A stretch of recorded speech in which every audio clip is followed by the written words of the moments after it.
You're listening to the Assembly Call IU podcast and postgame show, the place where Indiana fans across the globe hang out online after every IU basketball game. Join us for our live broadcasts on Thursday nights and immediately following every IU game at our website, assemblycall.com. That's assemblycall.com. Before we get to this week's jam-packed edition of Banner Monday, let's talk real quick about tickets. You know, getting tickets online can be complicated, far too complicated. With hundreds of sites and varying levels of reliability, it is hard to know who to trust, and that is why SeatGeek is the way to go. SeatGeek pulls millions of tickets into one place so you can easily find the seats you want for a price you're willing to pay. There's nothing quite like being there in person, and SeatGeek will get you closer to the action for a great value. I mean, there are a lot of good opportunities coming up to see Indiana play. You've got the home game coming up against Louisville. You've got the Crossroads Classic game against Butler. And then obviously you've got some of those holiday home games. You know, if you're someone that can't get to a lot of Indiana games, but maybe those games, right before Christmas you can get to, or even some Big Ten games, SeatGeek is the place to go to find the best prices, the best value on IU basketball tickets, because SeatGeek searches multiple ticket sites and they actually grade every ticket based on value. So when you go there, it helps you to immediately identify the best seats that fit your budget and, you know, talked about earlier, who to trust. SeatGeek is a place to trust because the purchases are fully guaranteed. You can shop for tickets on SeatGeek with confidence. We've had listeners who have had issues with their purchases, and SeatGeek has made it right no matter what that meant. So that's one of the reasons why I'm so confident recommending them to you, because they really back up these promises that they make. This is all why I have the SeatGeek app on my phone, why I use it for sports tickets, for concert tickets, and why you should too. And best of all, you get $10 off your first SeatGeek purchase because you're an Assembly Call listener. So download the SeatGeek app, enter the promo code ASSEMBLY today. That's promo code ASSEMBLY, and you will get $10 off your first SeatGeek purchase. SeatGeek, life's an event. We have the tickets. And now, here's this week's Banner Monday.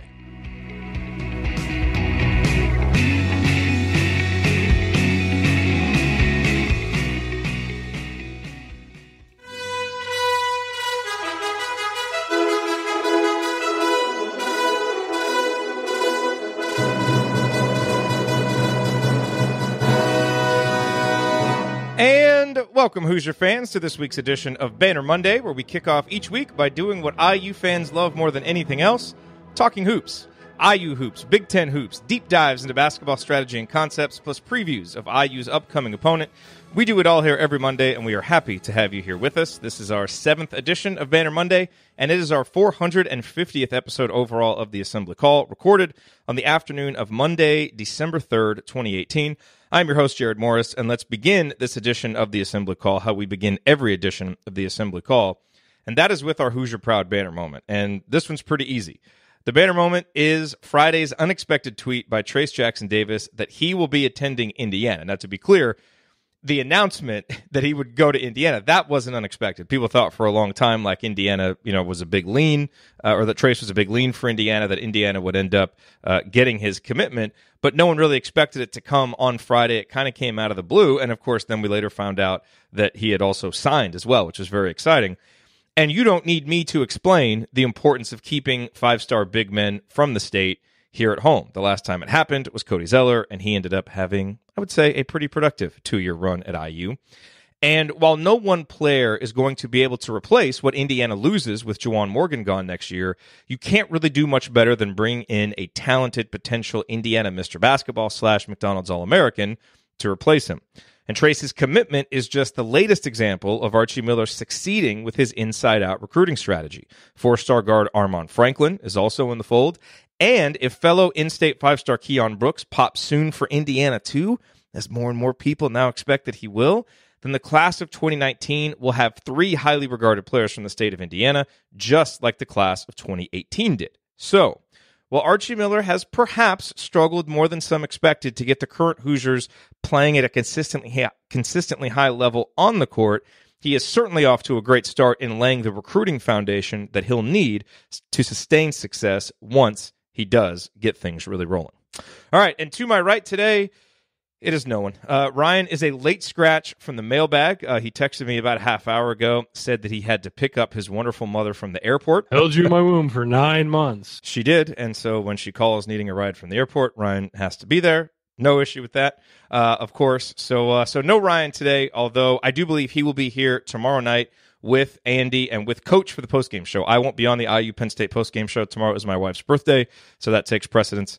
A few things in my life take precedence over IU basketball, as you all know, but I do always try and take it off if it falls on my wife's birthday on December 4th. So I will be off, but they will certainly have you covered. So I'll be here to answer the mailbag questions here in our first segment. Then we're going to do our Big Ten Roundup with Mike DeCourcy. Then Ben Ladner is back with Basketball 201.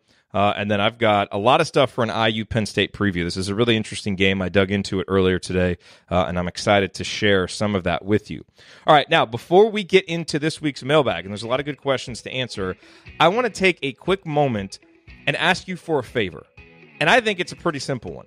All I'm asking you to do is to kind of help us continue growing the show, to continue growing our reach among IU fans.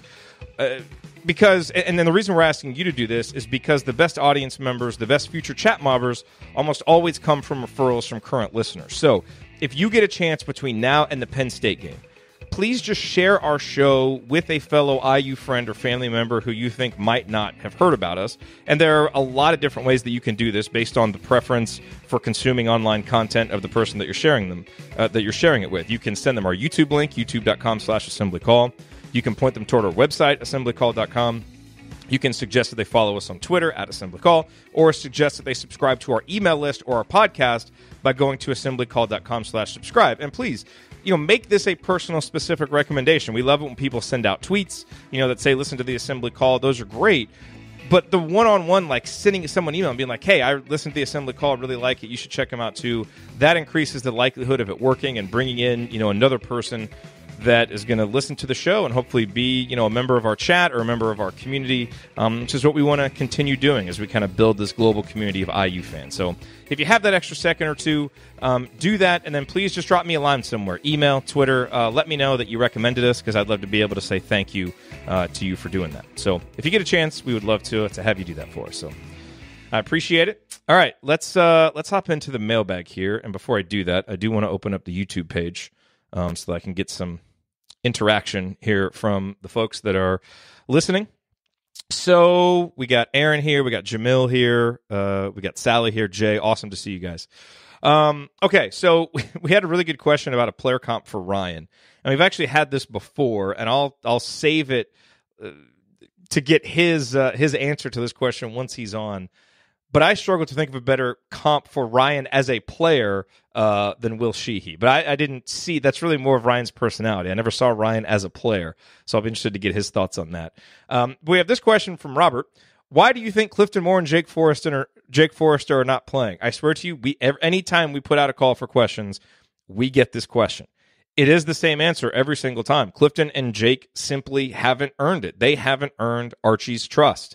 And while they looked good at Hoosier Hysteria and in exhibition games, big difference between that and then, playing on the road at Penn State or playing at Duke or playing against some of the better competition Indiana is playing.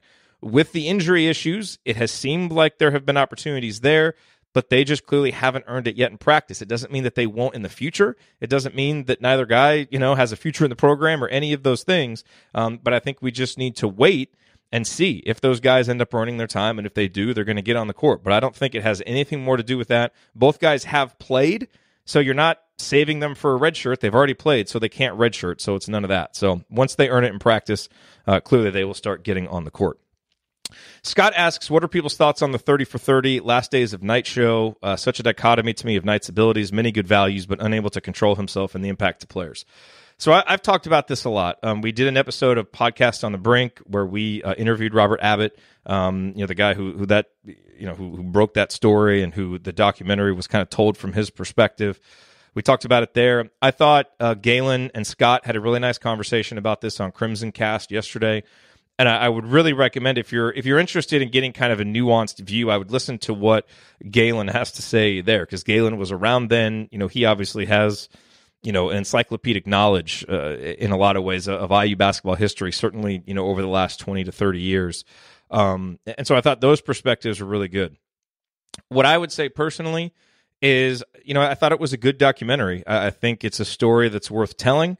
I understand why some people think that it's a little bit one-sided. I mean, I think you would need a series of 30 documentaries, probably 4 or 5 of them to fully tell the story of Bob Knight, all the good, all the bad.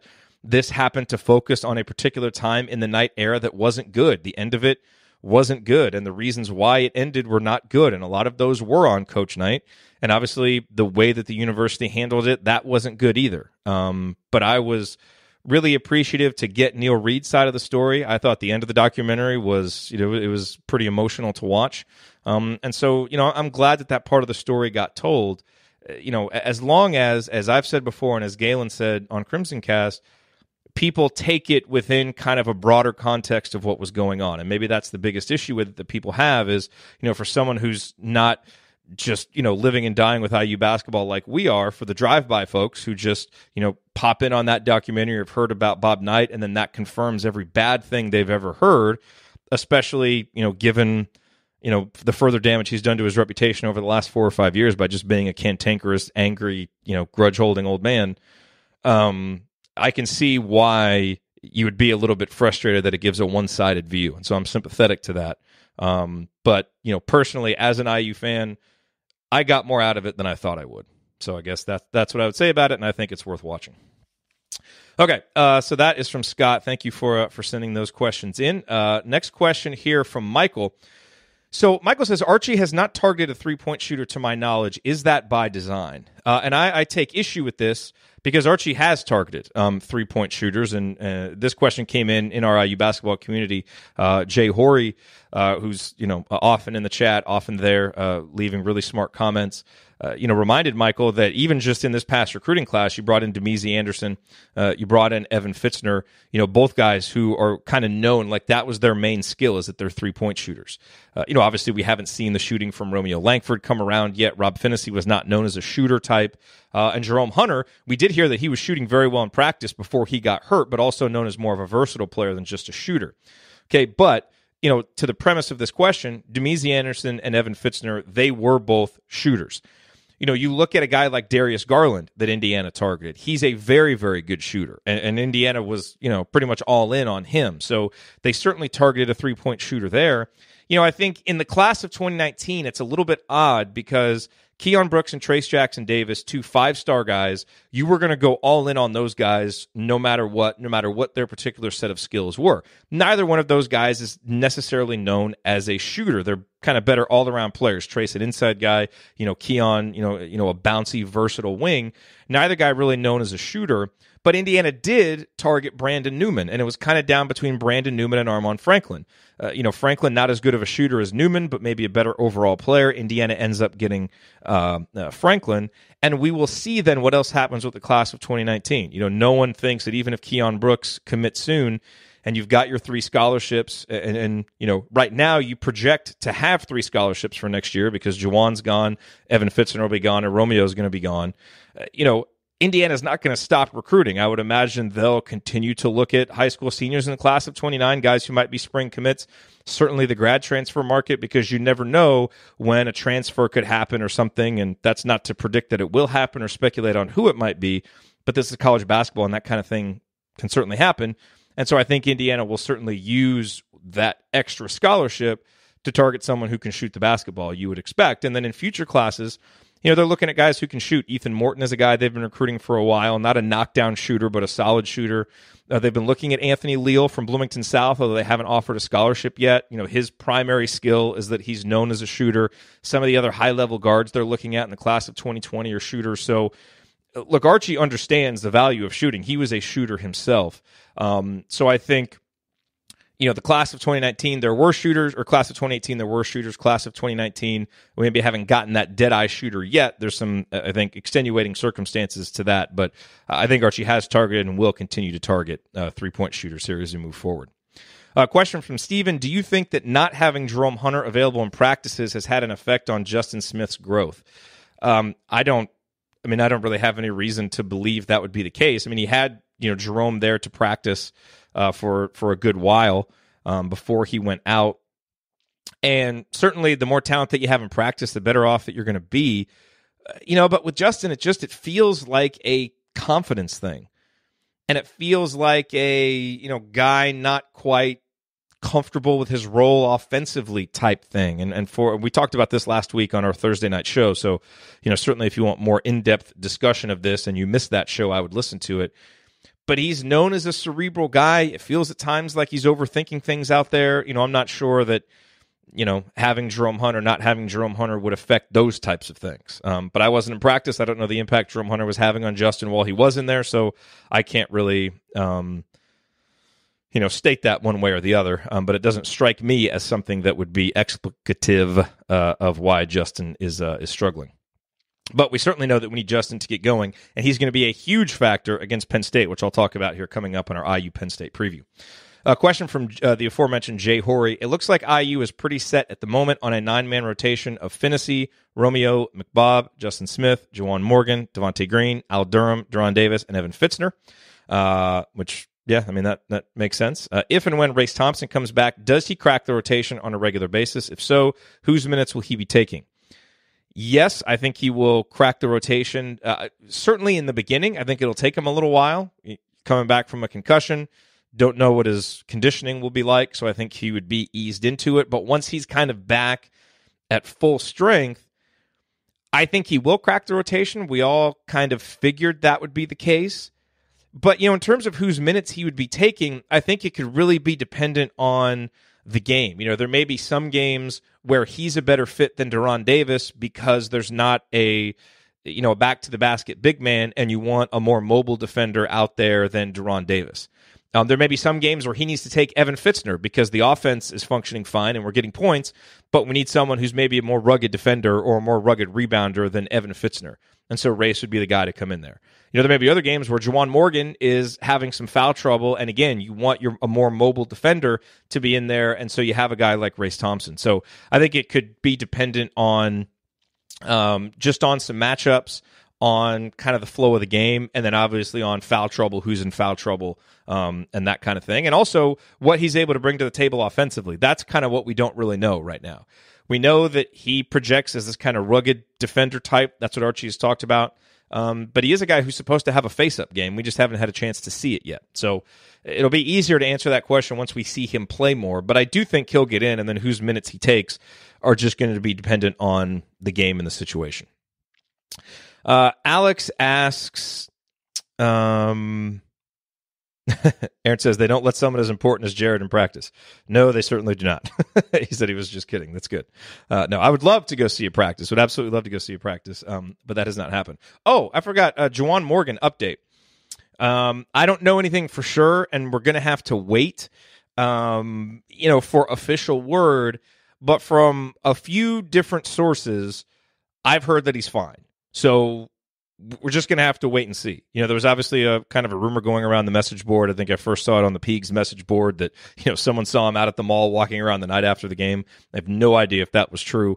But I have heard from a few different sources that it looks like it wasn't anything severe, that he should be fine, which is obviously huge because we need Juwan in every game, let alone what projects to be a really tough, rugged road game. So hopefully he's ready to go. That's what I'm assuming.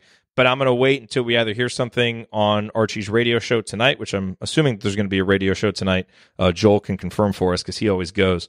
But then also, just wait and see who's warming up. But I would project Juwan to be out there. Alex says, Ryan has said that he won't evaluate this team fully until January. For understandable reasons. But Jerod, what are some milestones or parameters that you can give to this team or any team to assess their progress through the season? Hey, great question, Alex, especially since Ryan wasn't here. So Joel says no radio tonight. So, yeah, they're traveling. That's kind of what I figured. Milestones or parameters, I think a lot of times it's going to be dependent on the team and the context of the season.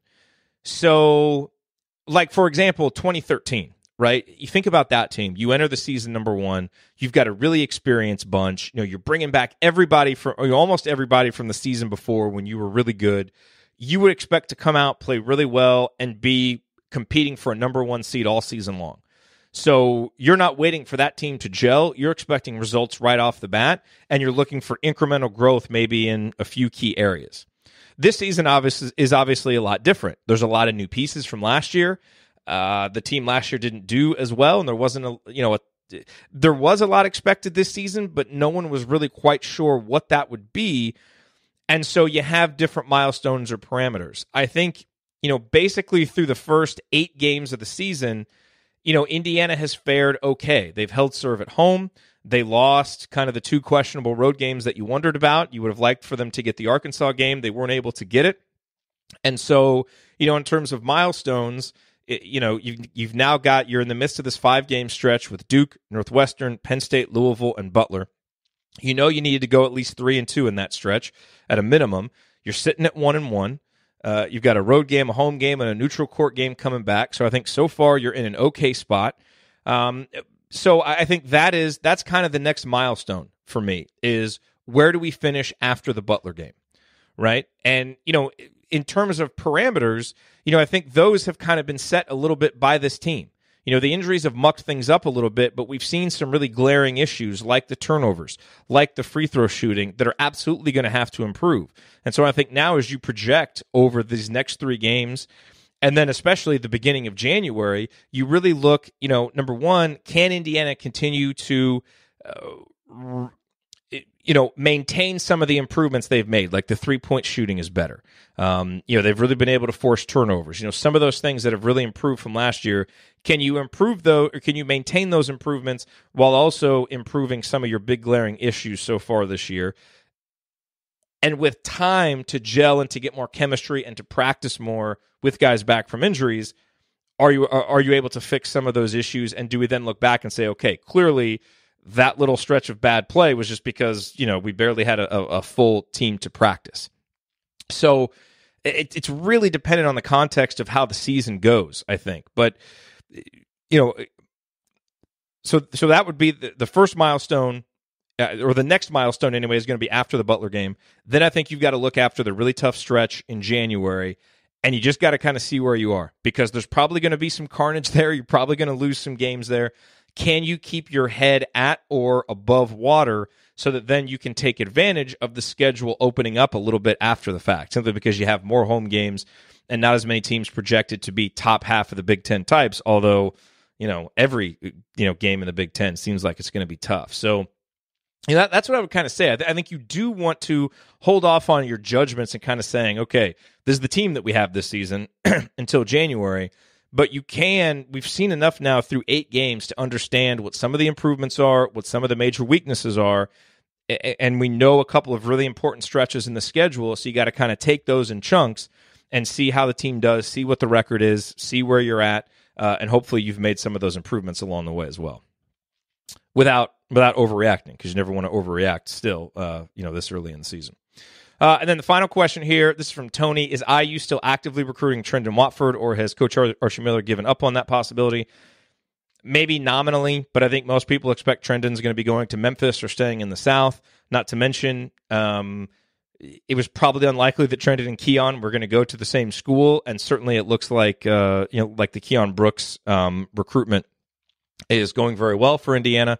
So it doesn't look like Trendon Watford is still a reasonable possibility for the future. That's what I would say. It's recruiting, so I suppose anything can change, but that doesn't really seem like it's something that is at all likely to happen. Alrighty, well, there's the mailbag, so hopefully I answered some of those questions to your satisfaction. I agree that it's always better when Ryan's here and we can bounce stuff off of each other, but I appreciate your questions. I appreciate the opportunity to answer them.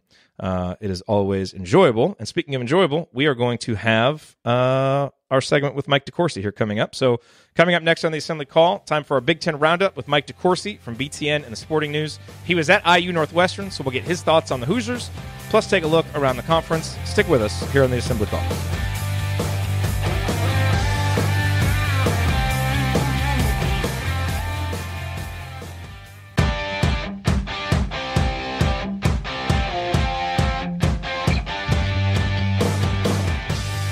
Welcome back to Banner Monday. Each week here in our second segment, we zoom out to look at how things are going across the Big Ten Conference, and there's no one better to provide insight on Big Ten basketball than Mike DeCourcy. covers Big Ten hoops for BTN in addition to his columns for the Sporting News. Mike, welcome back to Banner Monday. Hi, Jerod. It is always great to have you here with us. So let's take a look back at the previous week for Indiana, kind of as we always do here to start. Not really the most encouraging of weeks for Indiana. Get blasted by Duke, and then you barely squeak by Northwestern at home, a game that you were in attendance for. What were your impressions overall of Indiana this week? Well, I would differ slightly with that. I did not expect much at Duke. I think that it went about as badly as it could go, except for the fact that no one got hurt. But that's big this year, too. Yeah, exactly. We'll take that as a victory right now. It was because on Saturday, I think the biggest concern for me at the time the game concluded was not that it had been competitive, but more so that there was that moment where you thought Juwan Morgan might be in big trouble. And, that was very concerning. And with the way that Tim Garl was looking at his lower leg, you just never know. And the word that filtered out after the game was much more positive than that momentary fear. I think anytime somebody goes down now in a game with Twitter, it's obviously it automatically becomes, oh gosh, that's it, he's done. And no one's willing to wait around to see if the player's going to be okay. So I was really happy to hear that. And honestly, I when I showed up on Saturday, I had at least 3 members of the IU media say, "Why this game? Why are you here today?" And I was there in part because it really worked out great for scheduling.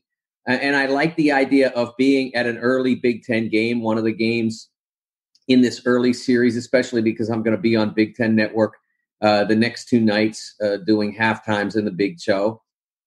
So it was good to get my feet into that, but also because I expected it to be a good game. The preseason ranking from Northwestern, I went to watch them practice on the day before Big Ten Media Day. And I left that gym and I said, if that's the 13th best team in this league, man, this league is going to be smoking. They are very good. And that doesn't necessarily mean that they will make the NCAA tournament or whatever. That's up to them. But they showed on Saturday they're a very good basketball team. They're very hard to deal with. They do not. I saw Archie, and it was strategically logical with Indiana having 3 players basically who are point guards, and Northwestern having none, 0. That it made sense for that game to be played at a fast pace. And I saw Archie constantly exhorting the Hoosiers to try to push the ball. But the reality was, and in talking with Arch after the game, the reality was that Northwestern designed their whole scheme so that you can't, or that it's very difficult. And unless you're willing to completely sacrifice your own defensive responsibilities and leak a guy out and throw it deep. And IU's not going to destroy what they do for that. You're going to have a very difficult time getting Northwestern to go fast. And so your principal advantage in that matchup, and that's true for almost every team that they'll play, the principal advantage of you having a point guard or more and them having none is kind of muted. So then you have to execute what you do. And for Juwan Morgan to go down with 3:30 and change in that game with the Hoosiers behind, and for them to survive that absence, I should say, and then go out and win the game in those final minutes with, huge execution on the play that got Romeo Langford the floater. Great execution by the other 4 guys, and then tremendous finishing ability by Romeo. And then to be able to get a stop, and then to do the breakout against Northwestern's pressure, and then to make free throws. And those are all great signs for Indiana, I thought. They can play better basketball. But that was to win a tough game like that, I think, was really a step forward for the Hoosiers. I will say, given the context and what happened with Morgan going out, the final 3:30 was really impressive.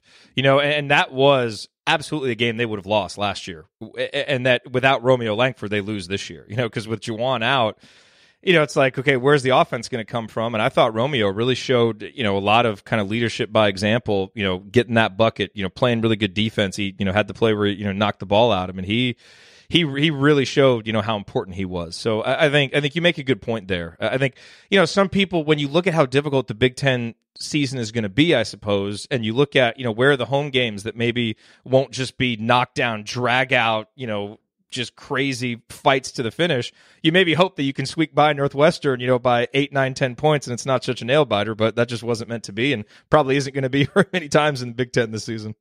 I think some of that may come from matchups. Teams that maybe are better or appear better on paper, or maybe come in with more imposing records. I mean, obviously, Northwestern had only played 7 games, so if you come in having won 14, you're going to look more imposing. Yeah. But there may be someone out there that suits IU a little better, that maybe, has, like I said, has more prestige or a more attractive record or whatever, more pros, whatever it might be, that comes into the gym and then maybe is a little tired from the trip or from other games they've played. And IU is able to get going a little bit in terms of transition and that sort of thing. And then maybe that game comes in that game instead of this one. Northwestern's way to win this year, especially on the road, is going to be to follow the exact blueprint that they did on Saturday, just not against any Romeo Langfords. Yeah. So I think that's why I don't think that you can be discouraged or should be discouraged from that defeat or that victory, I should say. You shouldn't be discouraged from that victory because you did some things in that game that were really important to who you want to become. And you won without really playing great. Yep. I mean, there were some good things in that game, but you didn't shoot the ball great. You still don't have all your guys ready to go. You were still working back in Duran and Zach and Devontae. But in the end, especially Devontae and Zach and Devontae and Duran both played really important roles in winning that game. So I look at that. Look, I'm not a Pollyanna. I look at that game and I say that there was much more good that came out of that than bad, especially if Juwan is as okay as we think he is. I like the glass half full thinking there. So you look ahead now for Indiana. It's a big opportunity this week, and it's also a treacherous couple of games. You got a tough road game at Penn State tomorrow, and then a home tilt with Louisville on Saturday that is, probably better than expected so far in Chris Mack's first season. How do you think Indiana stacks up in these two matchups, especially the one tomorrow night against Penn State? Yeah, I mean, it's another difficult game because Penn State is very talented. They are, again, you walk onto the floor, presuming Juwan is healthy, you walk on the floor with 2 of the best players in the game and almost everybody you play. Now, that wasn't necessarily the case a week ago, but in almost every game you play. Now, Lamar Stevens would probably find, depending on how you rank those guys, Lamar Stevens would probably try, maybe wheedle his way in between the 2 of them. But you still have 2 of the 3 best players on the floor. So you have that advantage. But Penn State, again, is going to try to gum you up. They're going to try to make it they're going to try to make it a defensive battle. They're going to fight for every loose ball, which they did to beat Virginia Tech a week ago in their Big Ten Challenge game, ACC Big Ten Challenge game. And they're getting Mike Watkins back. Mike played in the game against Virginia Tech that they won. He was effective as a rebounder and to a lesser extent as a defender. He was not effective at all on offense in that game, but he certainly contributed to their winning. The area that you have the advantage is that Penn State's guards are mostly young and almost universally inexperienced. Jamari Wheeler's played a fair amount, but not as much as Devontae has, for instance, or as much as Zach has. So you have the advantage of that, and then the other players in their backcourt are pretty much all freshmen, and they are very talented, but they also have been prone at times to wild shot selection, in particular wild shot selection. Sometimes decision errors, those sorts of things. So you have to try to make those issues. And it's harder on the road because there's a comfort when you're playing at home that leads you to maybe think more clearly and make fewer bad decisions. So it's a real challenge for the Hoosiers, but it is a great opportunity. Now that you're 1-0, I don't know exactly how many teams are going to get out of the first week at 2-0, but you're one of the teams that has a chance. Yeah, absolutely. And real quick, Louisville, what do you know about them coming in on Saturday? Yeah, I got a chance to watch their Michigan State game on Tuesday as well against Michigan State. I didn't get to go because I was here in Chicago for BTN for that one, but I watched pretty much all of that game, and they are talented. They're not overwhelmingly talented, but they have some very good players. Jordan Wara, they're the 6'8" forward, very good shooter. They have a hybrid center forward named Stephen Enoch, who really shoots the basketball well for a 6'8", 6'9" guy. They have good depth. They can really shoot the basketball. You have to defend them, and I expect a bigger crowd for that one than you had for Northwestern. And so I think the crowd can really play a part in that one in the way that they only sporadically did in the Northwestern game, because I think they were as shell-shocked as maybe you were, Jerod, that the game was as close as it was. Yep. All right, well, let's look around the Big Ten. We'll start as we always do with your power rankings. Michigan, obviously, number one. Who slots in after them? And then where is Indiana in the pecking order? I was going to say maybe Michigan in 1, 2, 3, leave with big gap. It's really not. But in terms of performance, sure feels like it. I don't think that they are that much better than everybody else in the league. But to this point, they have played not only that much better than everybody in the league, but maybe that much better than everybody in the country. They've been just staggeringly good. No one's competed with them to this point. Yeah. And they've played good opposition. After that, I would go with Wisconsin. I think they have a great collection of victories and have started the Big Ten well. The next one was tough. I think Ohio State still has more good road wins than Nebraska does, but I'm going to go Nebraska first because I thought that Clemson win was a better quality win than either of the two road wins that Ohio State has at Cincinnati and at Creighton. That was a really rugged win that Nebraska has. I think they're playing really well right now, and you see James Palmer playing just fabulous basketball. They had to really fight for their win at Clemson, but that was a great one to get. And where do you kind of see Indiana right now? I think if Duran had tipped the ball in against Arkansas, they may have gotten their way into that group. But instead they have two losses. So, you're in a league right now where you still have multiple teams with better records. You're not going to crack that group unless you put some win out there that none of them can match. And that's not the case either. But I'll tell you what, Marquette has gone about making Indiana's resume look better and better to this point in the season. They've gone out since then and done really well. And so I think that from that standpoint, that win's going to get better and better over the weekend. Marcus Howard, who Indiana, remember I said about defending well in the backcourt. I mean, they did a great job on Marcus when they played, and Marcus won, I think I had 45 over the weekend in a big win. So that Indiana's record is getting better, and not always with what the Hoosiers do, but with what others do as well. What are some of the players, some of the teams around the conference that caught your eye this week in particular? Well, when Michigan went through that first 5 games, and they were torturing people that were really good, I was saying, they're not even their best yet. They're not even close to it. And not because they've only played 5 or 6 games or whatever. Everybody's got incremental improvements that they're making. But Jordan Poole, through those first 4 or 5 games, was barely making a basket. I mean, he was doing his job, but he wasn't scoring. He wasn't making shots. And I knew that eventually he would. And then last week, against lightweights, North Carolina and Purdue, he went 10 of 13 from 3-point range. So that's what Michigan can be when they are at their best. Jordan Poole from the perimeter, complimenting Charles Matthews on the outside, and then with the great defense that team plays now. I think that's a big part of the reason why the the Wolverines are even scarier today than they were on the day that they went out and beat Villanova by 30. So great news for the Wolverines, not so much for the rest of the league. And I mentioned before, I thought that James Palmer had a tremendous week. I thought he was really good in Nebraska's games.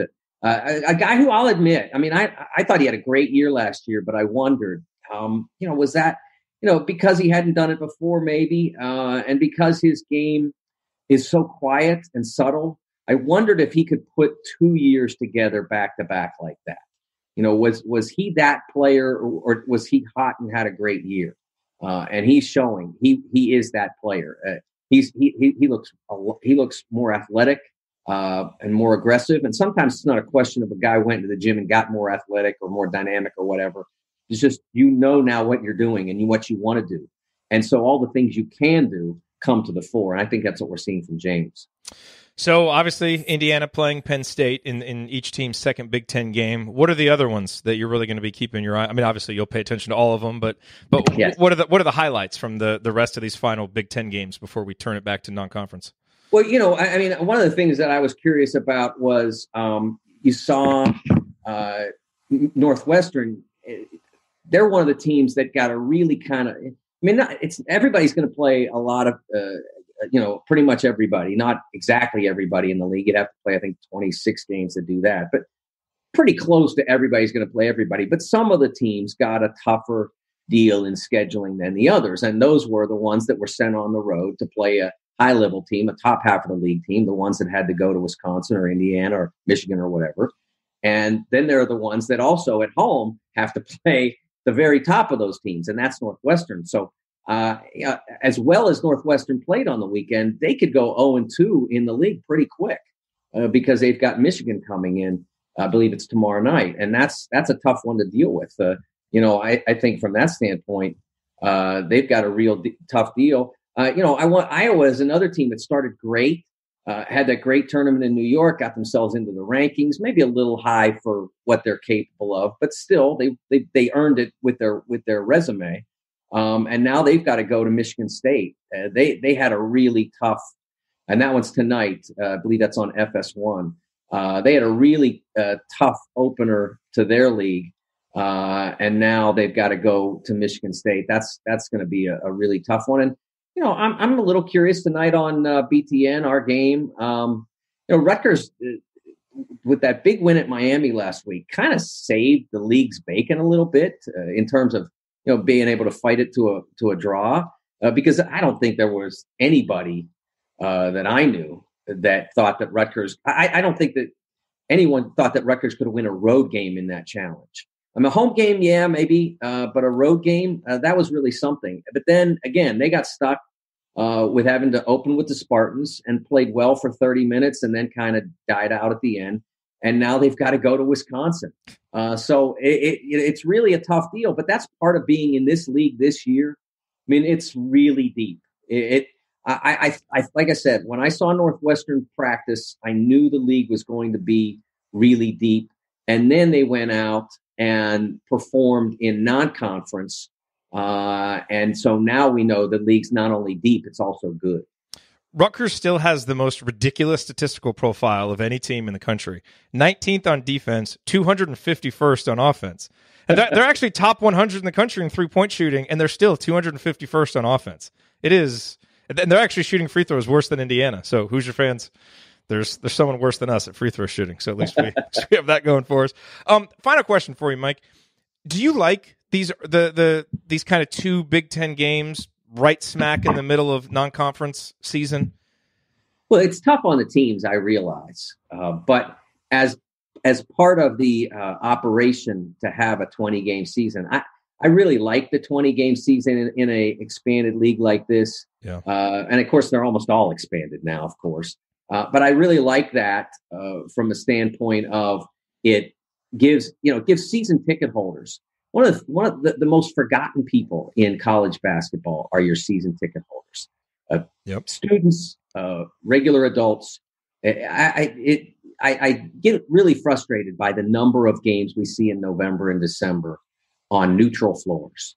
And I'm not talking about the what we call the multi-team events, the Maui, Bahamas, et cetera, they're fine because they get teams to play one another that might ordinarily not. Those are great.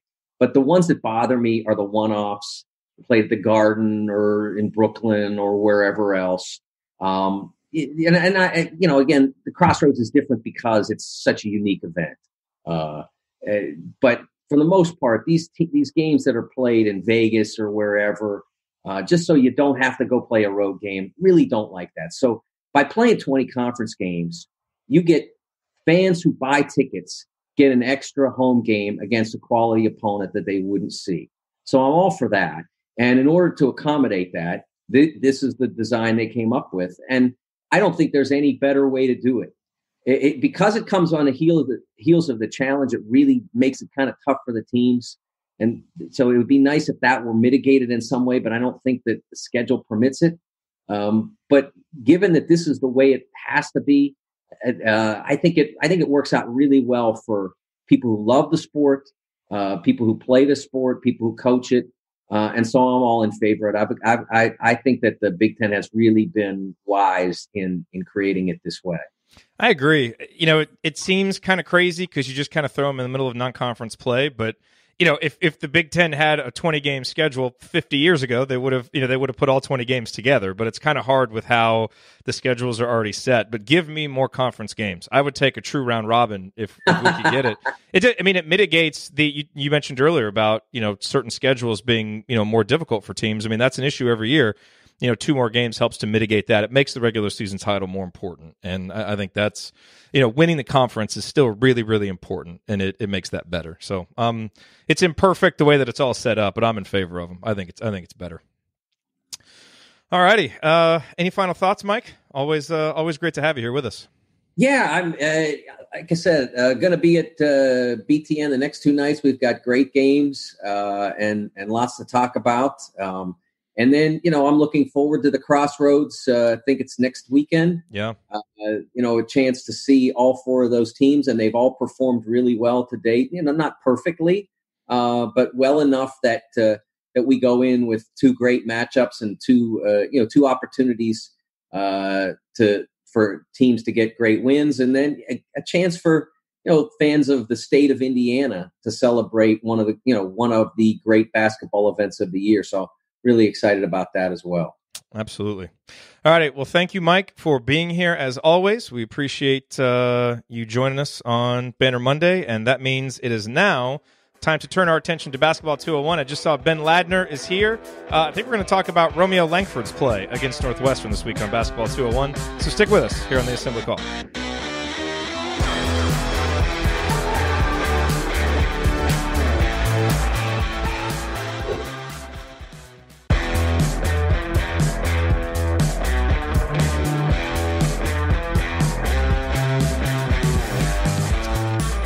Welcome back to Banner Monday. Here at the Assembly Call, we don't just want to make you a smarter IU basketball fan. We want to make you a smarter basketball fan, period. And that is the purpose of Basketball 201. And here to lead us through talking about some of this stuff is Ben Ladner, our intern this year, senior at Indiana. Been doing a great job with these segments.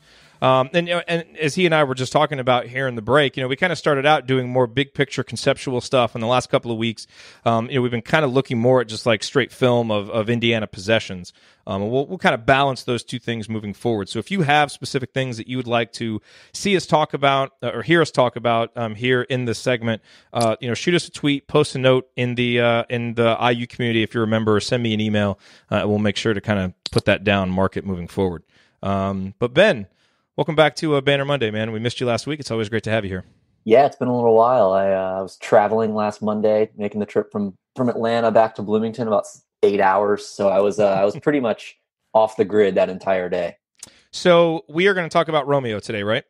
Yes. So before we kind of jump into this, I do want to plug your recent episode of Podcast on the Brink. You're doing inside of our Podcast on the Brink feed. You and Seth are doing kind of a little mini show called The Matchup, and you did an episode with Sam Vicini, good friend of the show, Sam Vicini.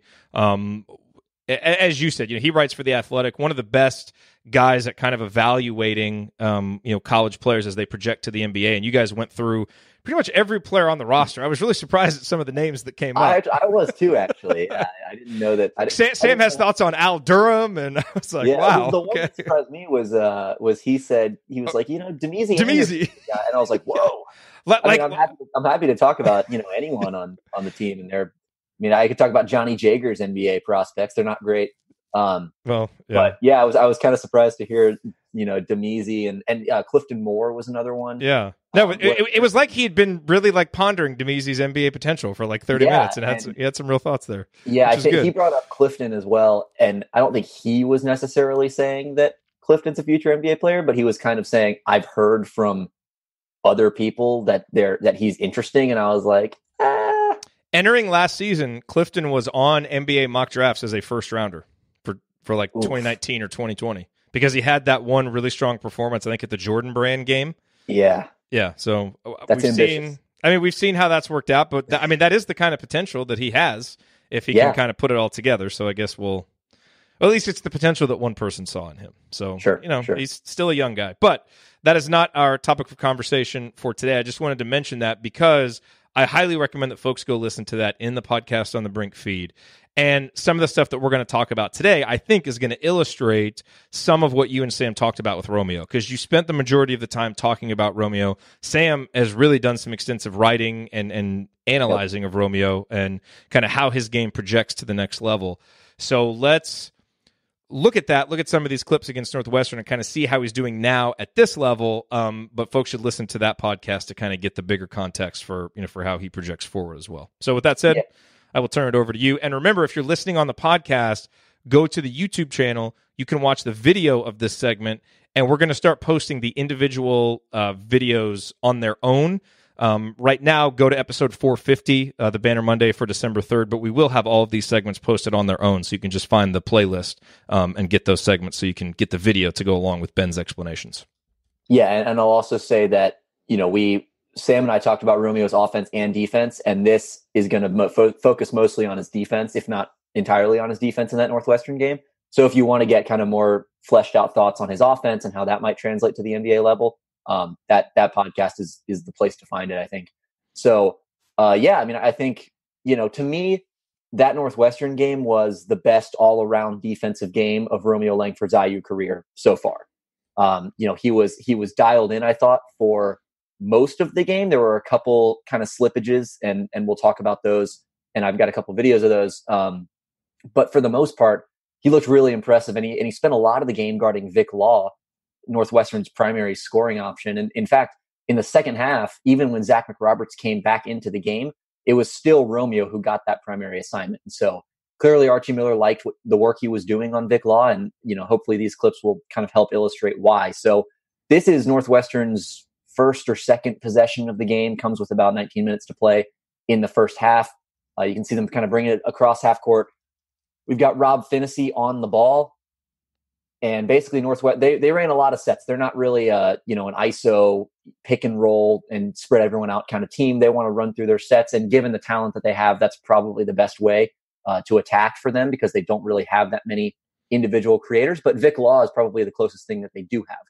And so here they're kind of running a set. They're going to get the ball up here, and they want to bring Vic Law through over to this right block. You can see Derek Pardon coming to set up this cross screen over here. He's going to run underneath, and this guy's going to clear out to the weak side.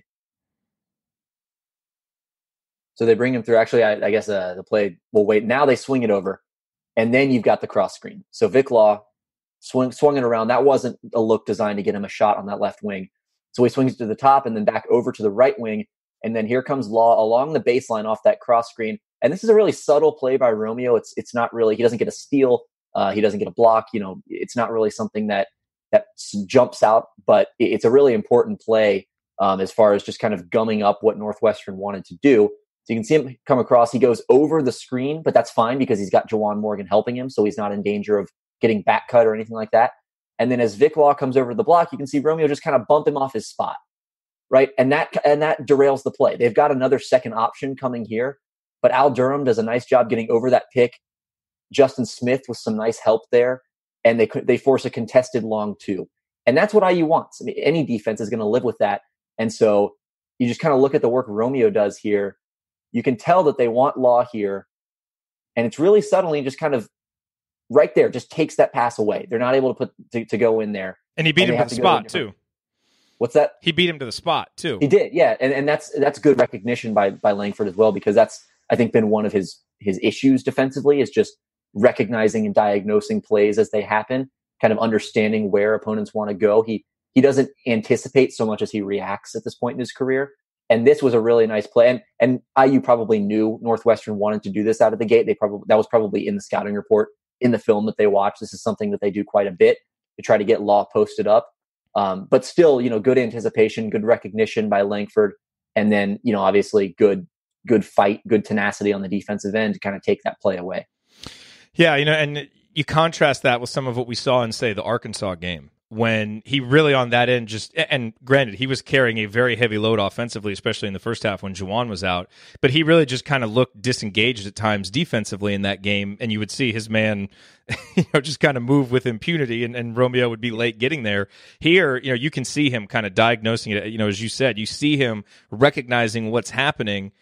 And, it's interesting because I think you watch him, and he's not necessarily like down in a stance the whole time, with like the greatest maybe fundamentals, but he's recognizing it, and he moves. He's able to move fast without looking like it. So he's still able to beat the guy to the spot. And like you said, when he needed to get physical and get tough, he bumps him right off. It's a really, really strong play. Yeah, and I think he actually is one of those guys that benefits from guarding the other team's best scorer, just because you can kind of lock in on that guy.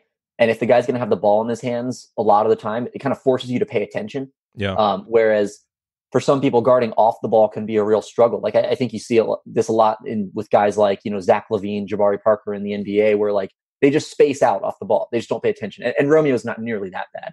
But it is easier for a lot of guys just to, this is your assignment. And if he has the ball in his hands and you're just kind of able to focus in on that, it helps you kind of lock in a little bit better defensively. Whereas, it's so easy just to lose track of your guy off the ball. And we'll see a clip here pretty soon of Romeo doing that. And he did that a couple times in the Arkansas game. He's prone to getting backdoor cut when he's playing off the ball, just because he doesn't always have that same level of engagement defensively. And again, the instincts, are good. They're solid for a freshman, but still plenty of room to improve relative to the rest of college basketball.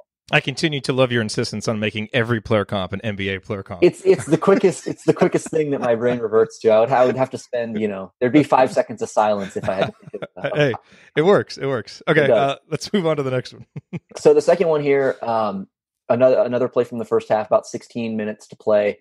Northwestern with the ball, and Romeo again guarding Vic Law. Zachary Roberts is yet to come into the game, and again, they're looking to get Law kind of coming off a handoff, off kind of a pin down on the right side. So he starts on the left side, swings it to the left wing, and he's going to cut through.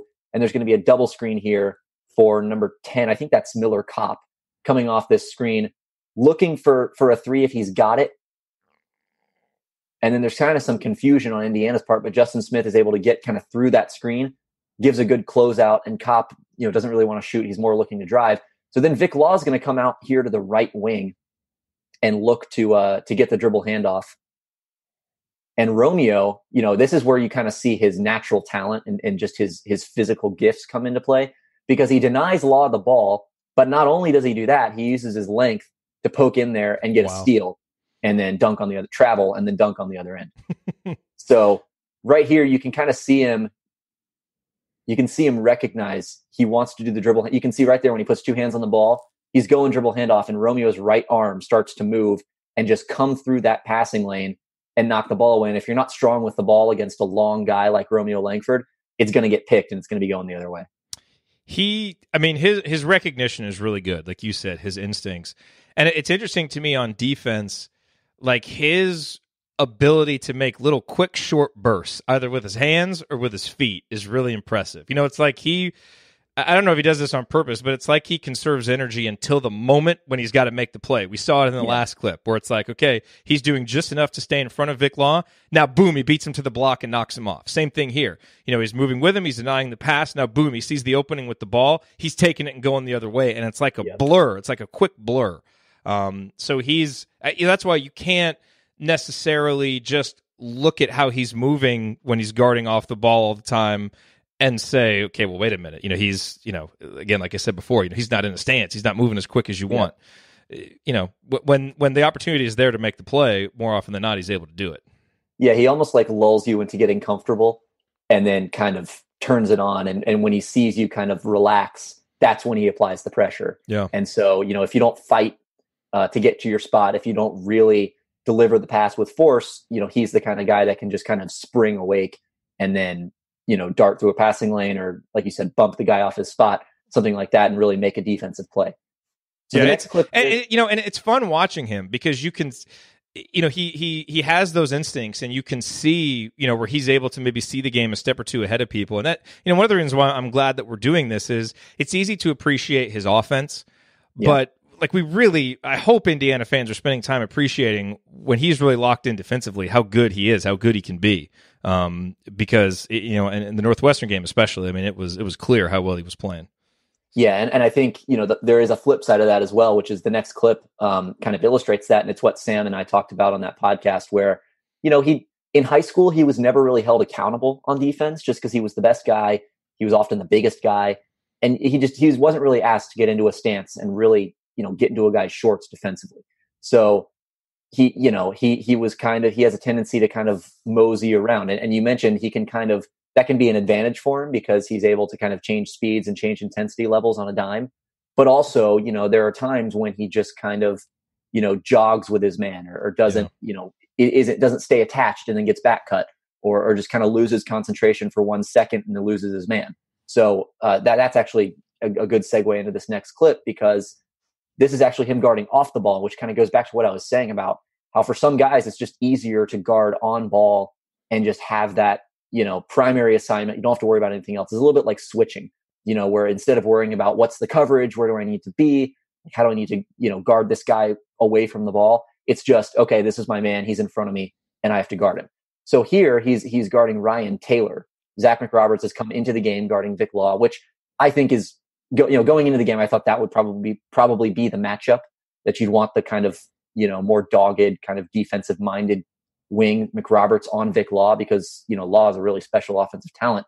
And so Romeo here, he actually does a pretty good job early on in the possession. You're going to see Taylor going to come get this dribble handoff, and Romeo, he doesn't stay totally attached over the top of the handoff, but he goes under and he's able to recover in time to prevent any kind of shot from getting off, and then gets back in front of the ball, swing pass over. But then watch Romeo's head and his eyes.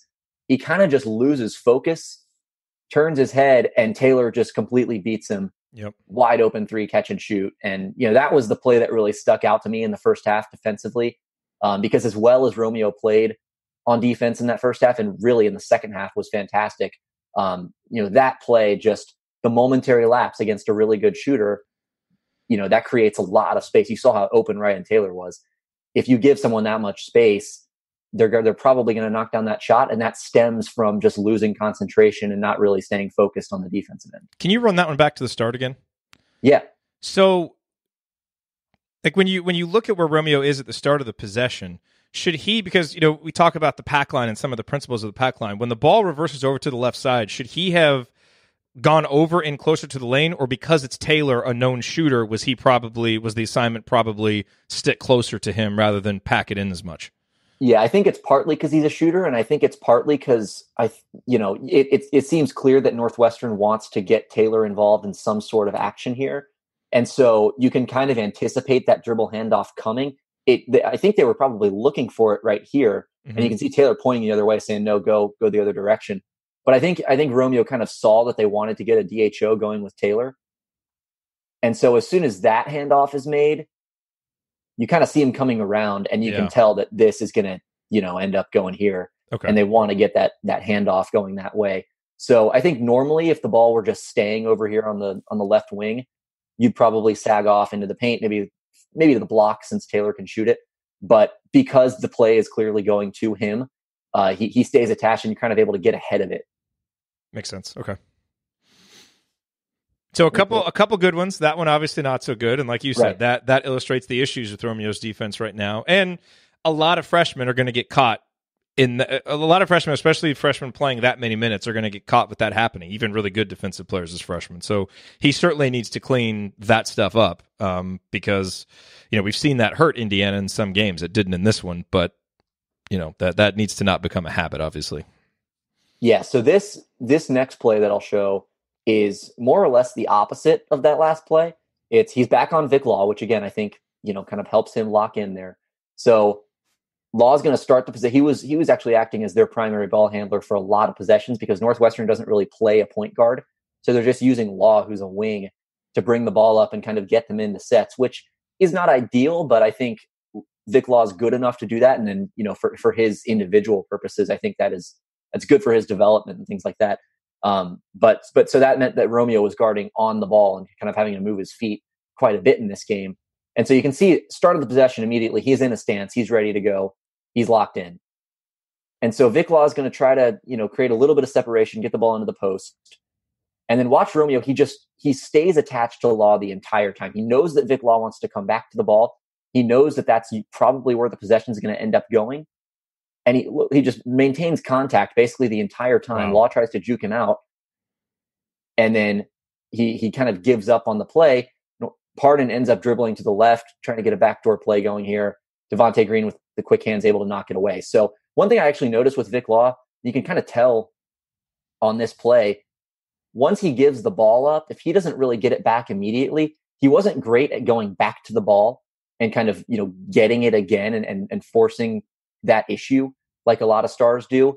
A lot of guys, they give up the ball and if you deny them, they're still going to try to go back to it. But for some guys, if you kind of just, frustrate them and get into them and kind of prevent them from being able to shake you, they kind of just give up and they don't really make the effort to go back to the ball. And I think Vic Law had a little bit of that in him on Saturday. And Romeo was able to take advantage of that by playing hard defense at the point of attack. And then after he gave up the ball, and then you were kind of just able to take Vic Law out of the possession at that point.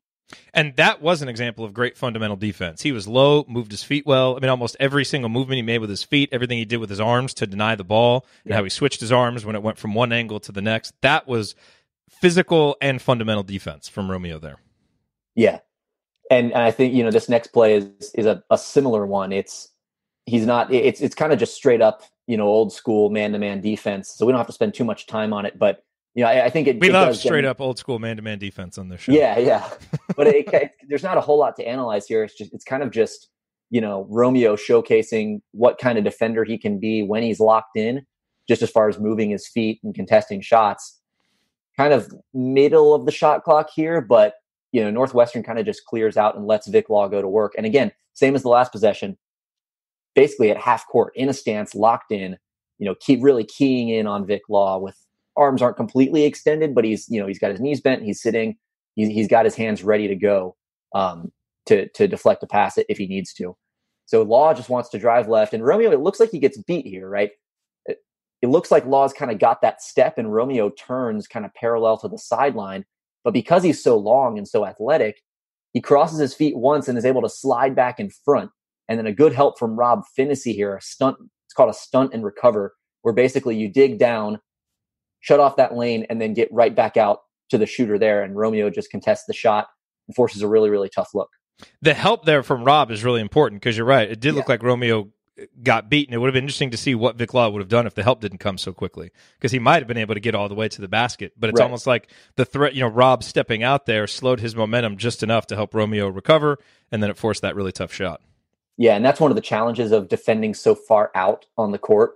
Like if you're, D'ing up a guy man-to-man at half court and really applying pressure, if he gets by you, he just has so much space to go, and he's able to really build up a head of steam, and you don't have quite as much. He has more distance to travel where there isn't help defense in his way, and so it's a little bit easier to get beat when you're out there. But Romeo, I think, did a really nice job of turning, sprinting back in front of the ball, and being able to contest the shot in a way that a lot of guys just can't, because they don't have the ability, or they don't have the motor, or the size, or something like that. So I think Romeo was able to combine a lot of those things really nicely in that play. It's going to be interesting to see how Romeo's defense is Tuesday night, because two of the things that have really played into Romeo's best defensive performances have been being at home and kind of getting a matchup against a guy that the other team really wants to run their offense through, as you explained. Yeah. Against Penn State, Indiana is going to be on the road, and Penn State, they're running about 31% of possessions through Lamar Stevens, who Romeo's not going to guard. Right. Romeo will probably be matched up on Josh Reeves, who is known more as a defensive player than an offensive player. So will we see kind of a reversion to Arkansas level defense for Romeo, or, is he starting to learn some things and get a little bit more consistent moving forward? It'll definitely be, especially given the context of this, what we're talking about now, that'll be interesting to watch Tuesday night against Penn State. Yeah. And I think just playing in the Big Ten is going to provide him a lot of really good opportunity, not only to defend really good players on the wing, but to be defended by really good players on the wing. And especially Josh Reeves, who's one of the best. Right. And Vic Law too. I mean, Vic Law was, big all defense first team last 2 years ago in the Big Ten on that, Northwestern NCAA tournament team. And I still think one of the best perimeter defenders in the league. And one of my favorite guys in the Big Ten, Vic Law. But that's one of the things that Sam and I actually talked about on that kind of prospect breakdown was, can Romeo create separation against elite defensive talent? And we don't really know yet. Against Duke, he really struggled. He wasn't able to get in the lane the way that he's used to. He wasn't able to create separation for jump shots very reliably, at least not to the point where he was able to, hit shots. He went 3 of 15 in that game. So I think, when he's got a guy like Josh Reeves on him, Vic Law, I think, did a really good job on Romeo yesterday, especially in that first half. And it wasn't really until Law went out of the game that Romeo started kind of picking up steam on the offensive end. And then he was able to kind of carry that over and get it going in the second half, regardless of who was guarding him. But I thought Vic Law did a really good job on Romeo yesterday, or Saturday, I should say. And I think Josh Reeves will as well. I think there are guys up and down the Big Ten who can really play some perimeter defense. And so that's not only going to be a fun matchup to watch, night in and night out, but just providing him some challenges, and Zach McRoberts as well, just those elite guys on the perimeter. How do they match up with those sorts of players? Do you have any more videos? I got one more video, and this Okay. is kind of the good and the bad of Romeo's defense, where we kind of see both elements of it. He spaces out a little early in the possession, but then he's able to dial in and kind of make a huge play to keep Indiana in the game here. So this is where there's 10 on the shot clock as the clip starts, but Northwestern basically, kind of hot potatoed the ball around for 15 seconds before this. They were looking to kind of get some action going into the lane on the right side, but weren't really able to do it. They fumbled the ball a little bit, and it ends up here on the right wing with Derek Pardon coming over to set a screen. Vic Law is in the weak side corner with Romeo in help position, but kind of shading toward Vic a little bit just so he can't get a catch and shoot jumper. And so what you see is basically dribble handoff, and Northwestern just wants to kind of try to create something, get a shot up, because there's only 7 on the shot clock at this point. And so watch, as soon as that pump fake goes up, I'll rewind it like half a second. Watch Vic Law, right when the ball handler plants his feet, watch Law just goes right to the basket, and Romeo's not even looking at him. So he loses track of him. Law beats him to the boards, grabs a huge offensive rebound. But Romeo, we mentioned that skill, that instinct, that size, that length. He's able to kind of recover, use that length, and block the shot. So it's, you see kind of what people have concerns about defensively, because he just loses track of a really, really important offensive player on the other team. But then he's able to just use his physical tools and, make a huge play that arguably saved the game for Indiana. And so you get kind of the tantalizing part of his defensive ability, and then you get the worrying part as well. And you kind of are left to parse through, can we coach the former, or can we coach the first part of that play out of him so that we get more of the second part? And I think that's probably a good way to describe where Romeo's defense is at right now, is you've just seen so many flashes of defensive potential, ability to get in passing lanes, ability to kind of stifle guys on and off the ball, use his length to strip guys, things like that. But then you also see the back cuts, you see the getting beat to the boards, you see losing guys off of screens, things like that, where you hope that it would be a little bit more consistent, just because you know how good he can be when he is dialed in. That's interesting. That was such a big play. And, the block was huge, and everybody remembers the block. Few people, probably myself included, remembered what happened to get there, which you're right, was the bad. What's interesting about that play is there aren't many guys who could recover and make that block. I mean, the athleticism and the length that it took to make that block, that was really important. So I think if you were going to have a freshman only be able to do one part of the play, you would want it to be the second part, right? Because that shows kind of the gifts. But do we at all like underrate, because you would look at that and you say, okay, well, you should be able to teach Romeo to pay better attention, to be a little bit more locked in. Is that something that does come and that you see guys really get better at? Or is that just kind of one of those things that's like you either have that kind of attentiveness and that kind of awareness on defense as kind of a natural thing, or you don't? That's so tough because it kind of just depends on the player. I mentioned Zach LaVine earlier. He's a great example because he's so athletic. And coming out of college, one of his big things was he can shoot, he can dunk, and he's athletic enough that even though he's not good at defense right now, you figure he could probably get there. And it just hasn't happened for him. But then, there are examples of people across the league. Klay Thompson is one of them where like you go into the league and people are saying, well, he's, defense could be a question mark, could be a liability for him. And they turn into a great defensive player. And so much of that, you see it a lot with centers too, where so much of playing defense as a center in the NBA is just recognition. It's just being able to realize what's going on and be able to plug the hole because you're the back line, you're the backbone and kind of the anchor of the defense. And so with guards, you do need to stay more locked in. But I think you can overcome things with physical tools if you kind of put the work in and if you have maybe the mental wherewithal to be able to do that. And I think I haven't seen anything that suggests Romeo isn't able to do that. I think he's a smart kid. I think he's a good kid, a hard worker. I haven't heard anything to the contrary. Yeah. So we'll see. I don't think he'll ever be an elite defender at the college or NBA level. But I think playing under Archie at the very least. I talked about this with Sam as well. You can have your disagreements with what kind of defense Indiana runs, the system, how they do certain things. And I do have my disagreements with it. But at the very least, Archie Miller's going to make you play hard on defense. He's going to make you compete. He's going to make you lock in. And if you don't, then, you're going to sit on the bench. And if you're Romeo Langford, you probably get a little bit more leeway because he's so good on offense that you need him out there on the floor. But Archie's the kind of guy who makes people dial in defensively and you play hard under him because that's just part of being on the floor. That kind of just comes with it. And so I think that'll be good for Romeo, just if nothing else, teaching him how to buy in, how to recognize things on defense.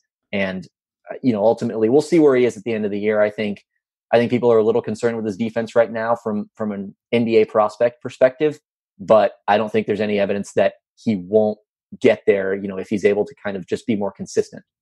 He certainly has the ability. It's the consistency that will determine how good of a defender he can be, because as you showed in these clips, he has the ability to make elite defensive plays. Yeah. It's just how consistently does he want to or can he be that elite defender. So, and I would also add that, I think with a young player, you tend to put more stock, or at least I do, you put more stock in the good plays, the good flashes than the bad ones. Yeah. Because, the thinking goes that they're so young, they're so malleable at this point in their careers that you can kind of coach those bad flashes out of them and kind of get the good flashes more regularly, more consistently. That's one of the reasons I was so high on Justin Smith coming into this year, is because I saw just enough of him, just kind of these glimpses. And obviously that hasn't panned out the way that maybe I expected it to this year.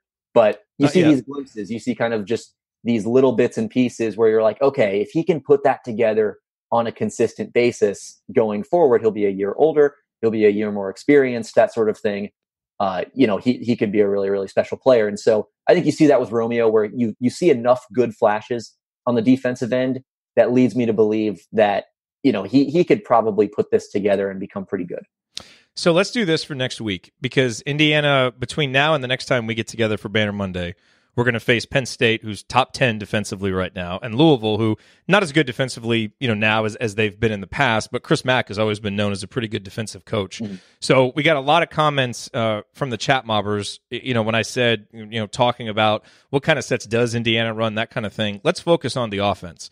And It doesn't necessarily need to be Romeo-centric, but, maybe at least 2 or 3 videos of, the kinds of things Indiana's trying to do. Because, like we've seen Indiana try to get Romeo the ball, like right around the elbow, kind of let him go to work. But what are some of the other things that they're doing on a regular basis? And what does this offense look like? And I will say, one thing to keep in mind with Archie, that we're starting to learn. He's certainly, as you mentioned, he's going to focus on the defense, and he's also not a coach that tries to put everything in at the start of the year. Like he seems like the kind of coach that wants to put in this, let's master it, and let's move on. And so I think we're going to see both the offense and the defense evolve through the season. So, but we can at least look at it through 9-10 games. I guess it'll be 10 games. What are some of the things that we're seeing kind of the most common? Well, I can say this now. It's a lot of it is just Juwan Morgan in the post, which is a nice tease for the piece that I have coming out whenever I end up finishing it. He is so much of their offense is derived just by dumping the ball down to him and just seeing what happens, because he's so unselfish and he's so smart and he's so skilled that you can feel comfortable just giving him the ball. And if the defense double teams, he's going to kick it out and find someone who's open. If they don't double team, he's probably going to score. He's one of the most efficient post scorers in the Big Ten, if not the country. And now he's finally got some of the weapons around him that can make those kick out passes really, really dangerous. And so that's a lot of it. It's just kind of, giving the ball to him and letting him do something. It's almost like when you have, a star point guard or something, just giving him the ball, letting him get into the lane off of a pick and roll and making decisions. It's that version for bigs. It's the big man version of that, where you just give him the post and let him create out of there. Yeah. Okay. Well, we look forward to. Is that going to be on Inside the Hall? That'll probably be on Inside the Hall. I need to ask Juwan Morgan about that before I can publish it. So I'll have to wait till the press conference or availability or something. But yeah. But I'll definitely keep an eye as well on half court sets and kind of motion principles that are in there as well, because that's something that I've been curious about as well. Is like, what are they running consistently? What's like their bread and butter kind of play? I don't really know that they have one other than the Juwan Morgan post up. Yeah, Juwan, what do you think of the dump the ball into Juwan offense? Are you a fan of this? Yeah, is that a good strategy? Yeah, works for me. Yeah. All right, awesome, Ben. Always appreciate your appearances, and we will look forward to doing it again next week. Yep. Thanks a lot. Okay, so coming up here, our final segment of Banner Monday. Indiana has a tough game coming up tomorrow night at Penn State. We're going to go into the numbers, do a preview of that next here on the Assembly Call. Stick with us.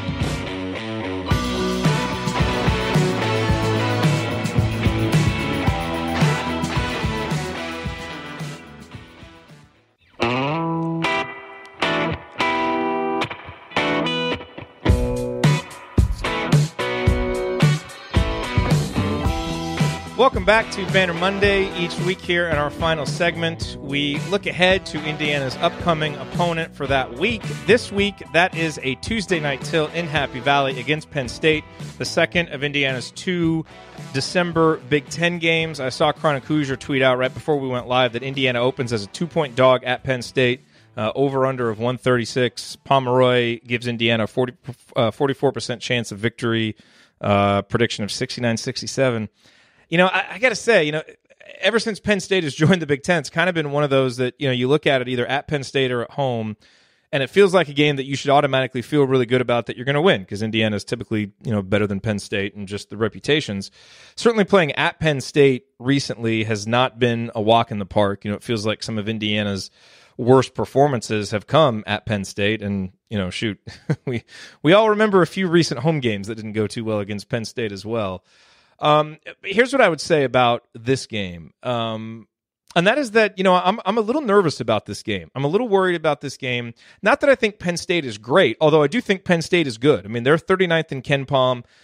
I think people were wondering what this team was going to be like when they lost Tony Carr, who was such an important part of their team last year. I mean, he used so many possessions. Last year, Tony Carr used almost 30% of possessions and was really just a really good player, and obviously helped spur their NIT title run.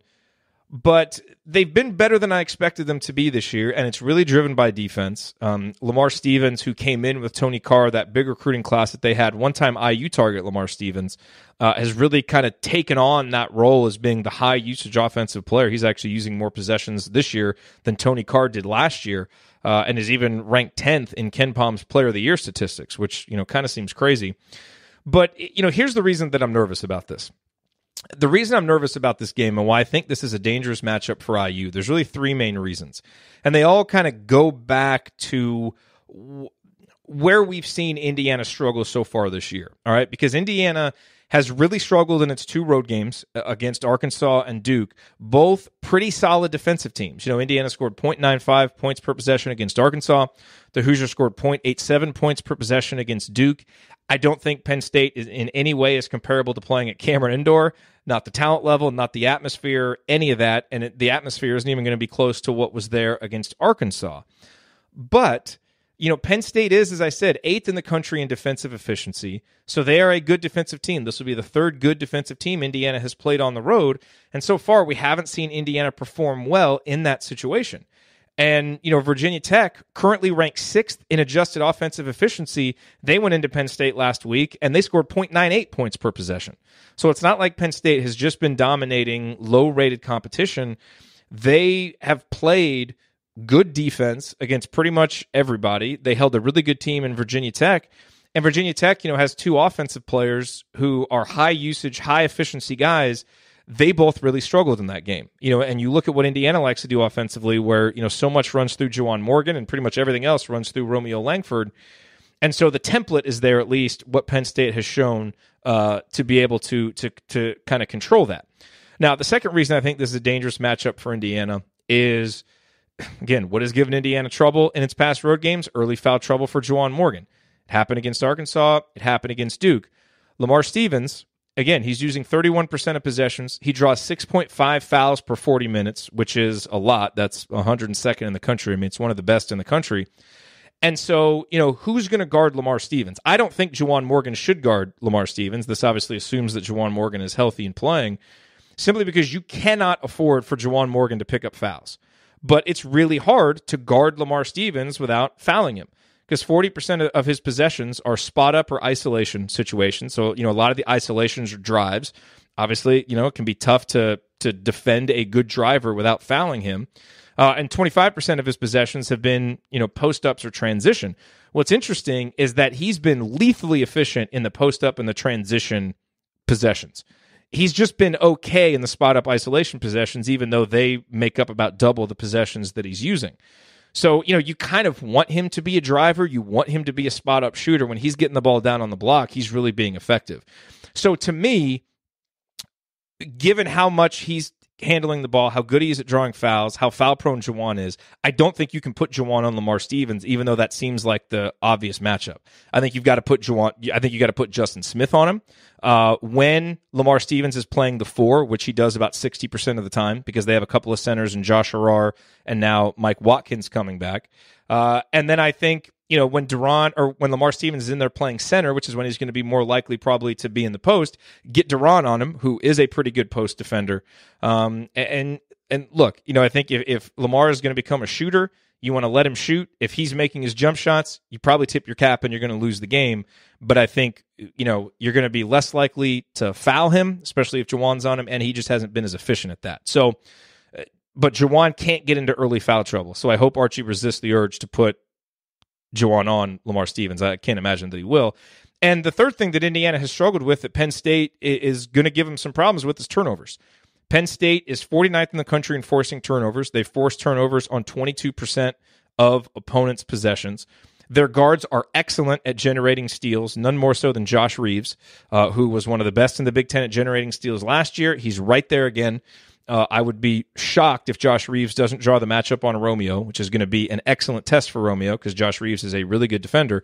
So our guards have to take care of the ball because Penn State will really take advantage if we don't. Now, granted, on the flip side of that, Penn State has some young guards. They're kind of middle of the pack in turnovers, and we've shown that we can really turn teams over too. But in that Arkansas game and in that Duke game, we saw how disruptive the turnovers were to us being able to get in any type of flow. So when you just look at what Indiana struggled with on the road, Penn State provides a lot of those challenges. And so for Indiana to go in and do something different in this game than they have done in their other road games, they're going to have to be more efficient offensively. They're granted. I think this game is going to be a slog, and I think Indiana can hold Penn State to under a point per possession. But I think you've got to look at that 1 point per possession line as kind of a benchmark. And Indiana hasn't hit that in any of its road games, and Penn State's been holding teams under that in its home games. And so a big part of Indiana being able to do that is keeping Juwan on the court and not turning it over. So hopefully, based on how they use Juwan defensively and based on our guards being more prepared for Penn State's defense and more prepared to play on the road, we'll be able to mitigate those issues that we've seen in the past. If not, Penn State probably wins this game. Now, what can Indiana take advantage of? Penn State has not been an especially deep team so far this year. They only play their bench about 25% of minutes, but that's starting to change because Mike Watkins is back.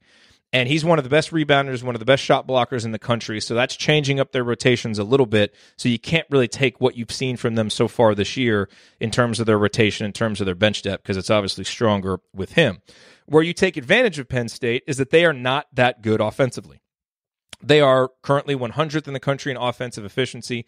They have been better at home than they've been on the road, but what they really profile as right now is a team that takes a lot of threes but doesn't make a lot.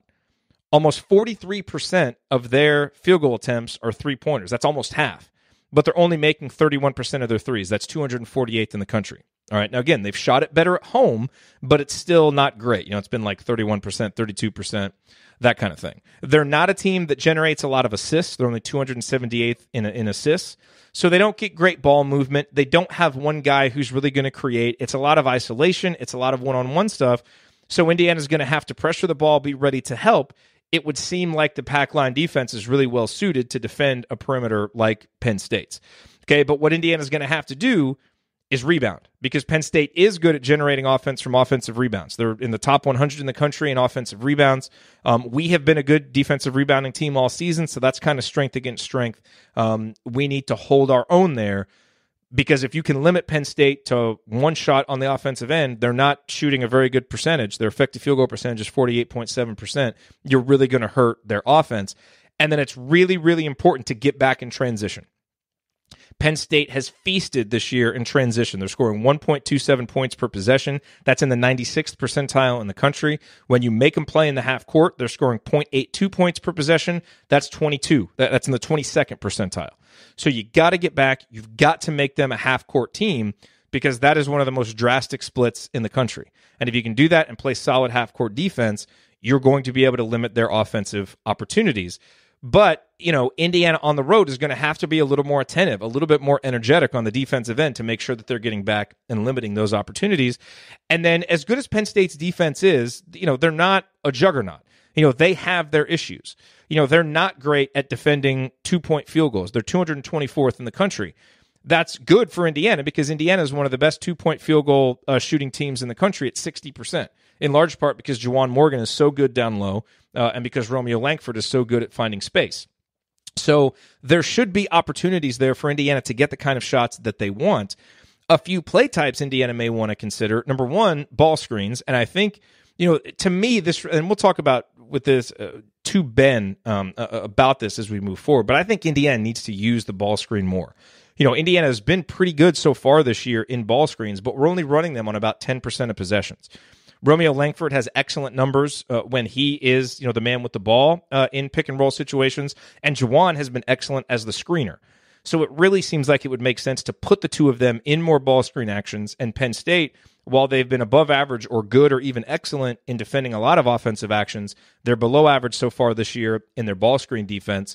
Al Durham is another guy who was excellent leading pick and rolls last year, another guy that you may want to consider putting in that action with Juwan Morgan or even Justin Smith, both guys who have been very good as the screener in those situations. And Penn State, despite having Mike Watkins, has not been very good this year at defending post-ups. Now, part of that is because Watkins has only played 2 games, so I think they'll be better about on this moving forward. But Indiana, again, really good in post-ups, so I think you'll see Indiana, for as long as Juwan Morgan is out there and able to play, dump it into him and use some of that, hey, let's dump it into Juwan type offense. And I think Indiana can get some good shots out of that, whether it's Juwan taking it himself or locating cutters or shooters. So,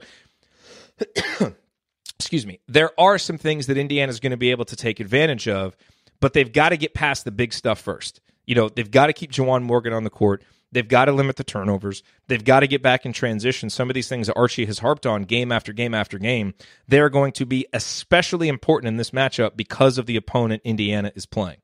So I'm worried because we just haven't seen Indiana do those things consistently on the road.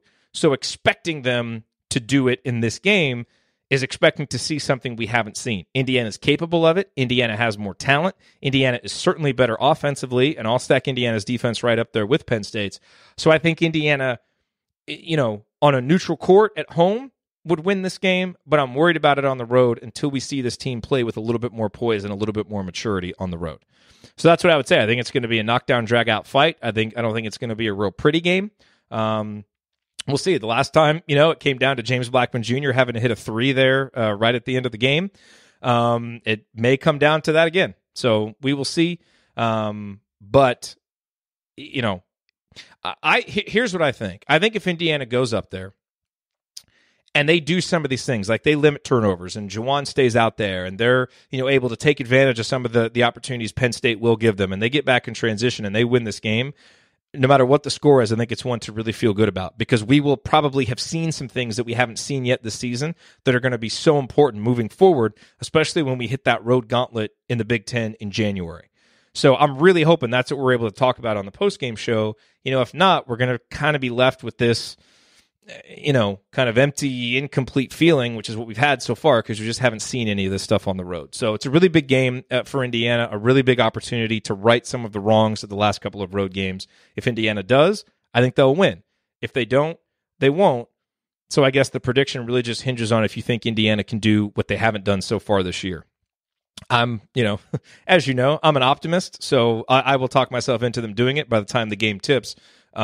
But if you ask me why I'm worried about this game, why I think it's a dangerous matchup, that's the reason why. All right. I think that's everything. Really good comments in the chat today. Really appreciate everybody being here. And again, tomorrow night, Andy, Ryan, Coach will have the post-game show for you. So look for that after the game.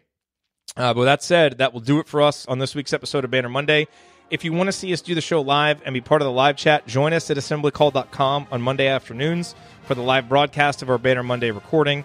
And you can always subscribe to our podcast by searching for Assembly Call wherever you listen to podcasts. And don't forget, go to assemblycall.com or text IU to 66866 to join our free email newsletter. It will make you a smarter and more well-informed IU basketball fan. Thank you for listening. We will talk to you tomorrow night after IU Penn State. Until then, keep your elbows in and your eyes on the rim. And go Hoosiers. Thank everybody for coming out. All right, I got to get out of here, folks. Thank you. You weren't even here in the first place. Thank you for being here and for listening to this episode of the Assembly Call. We appreciate it. And we really do rely on the support of audience members like you to keep our show going and to keep growing. And so we have set up a page on our website at assemblycall.com/support that lists 5 ways that you can support the Assembly Call. And we encourage you to choose whichever method is the easiest and most convenient for you. One of the methods is donating, and so many of you have donated, and we appreciate it so much. On that page, you can choose a monthly recurring donation or an annual recurring donation or just a one-time donation, whatever works for you. And if you don't want to donate, another way to support the show is you can use our affiliate URLs, iutickets.shop or iustore.shop when you're going to shop for tickets or gear, and we will get paid a small commission when you use those links. But however you support the show, we appreciate it. Thank you.